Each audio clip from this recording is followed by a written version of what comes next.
Hello, this video is going to be about why every single cash game player with more money than you is a better poker player than you. Now, that might sound a little bit controversial, but I'm hoping by the end of this video, you get the idea of what I'm talking about. Now, if you're a professional cash game player, what is your goal? Or any professional poker player really, your goal is to make money. You could argue it's for entertainment, but not if you're a professional. If you're an amateur, yes, you're playing for fun, you're playing for entertainment, and it's important to separate those concepts. Your goal as a professional cash game player is to make money. So if someone has more money than you and they're doing the same thing, they're better than you. Doesn't mean they're a better person than you, doesn't mean they're a better human being than you, but they are better at making money, which is the purpose and reason you're a professional poker player. Now, I think this becomes more obvious if we break down what a professional poker player's skill set should look like into 3 categories. Number 1, the robot. Number 2, the monkey. Number 3, the entertainer or the comedian. Now the robot, I guess similar to what you call maybe a bot or something like that, this is the skills of being good at poker.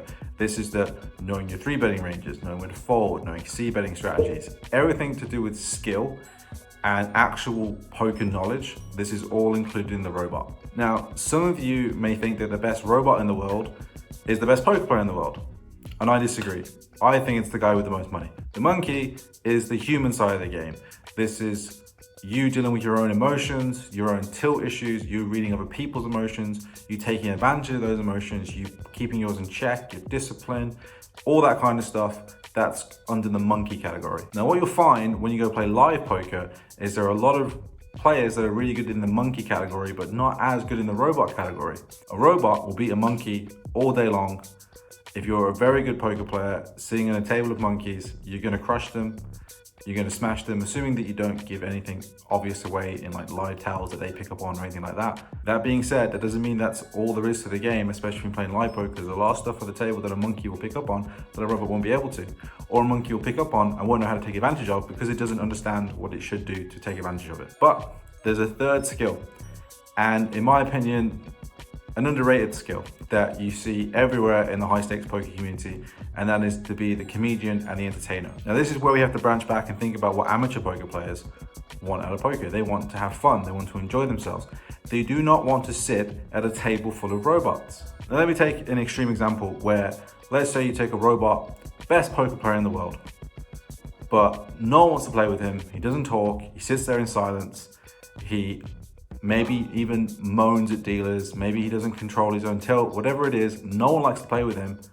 He is never gonna get invited to a high stakes game. And that is where you make most of your money. You want to be the guy people want to play with. You want to be the guy that can go into these private games, play well, win money in the long term, but you don't want them to mind giving you money. They want to beat you, and that's fine. It's poker, it's a competition. You know in the long run they won't beat you, but they need to think they have a chance. And if they don't have a chance, they want to enjoy their time with you. That's what they want out of poker. And these are the people that go beyond the sort of normal social norms and environment, and people want to play with these guys. Now, some people have a bit of a leg up with like brands or having a good character, but this is all something that you can all develop and you can all do. I'm not saying this is easy by any means, but if your goal in poker is to make money, maybe it's not about getting better at poker. Maybe it's about being invited to private games. Maybe it's about understanding live poker better so you can play higher stakes.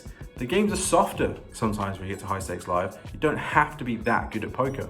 You just have to be in the right situations. I feel like I learned this lesson a little bit the hard way, but kind of came good at the end. So for a long time, all my poker player friends were live players. They were playing like £1, £2, £2, £5, and I'm grinding 50 cent, $1 online. And I'm just there like, I'm so much better at poker than these guys, but they have like way more money than me. And it's just not fair. But the truth of the matter is, I wasn't a better poker player than them. I was making less money than they was. Yes, maybe my robot was better, but they're the ones making the right decisions here. They know they're making more money playing live poker. Their goal is to make money. They are doing that better than I am. So I guess the moral of the story is, next time you laugh at someone like JRB or Daniel Negreanu for not being very good at poker and unable to make it in this world, well, they already have. They got way more money than you have. They've done that through their personality, through their networking, through creating their own private games, through creating their own brands, and there's no reason you can't do that as well. So poker is not just about being the best robot. You have to work on all your other skills as well. It's a multifaceted game these days. You need to be wanted to be invited to private games. You need to have fun with VIPs. You need to find amateurs that want to play with you. You need to work your way up to high stakes. You need to do all this stuff and be as good as you need to beat those games. Great, if you're better than that, you'll crush them, but maybe you won't get invited back next time.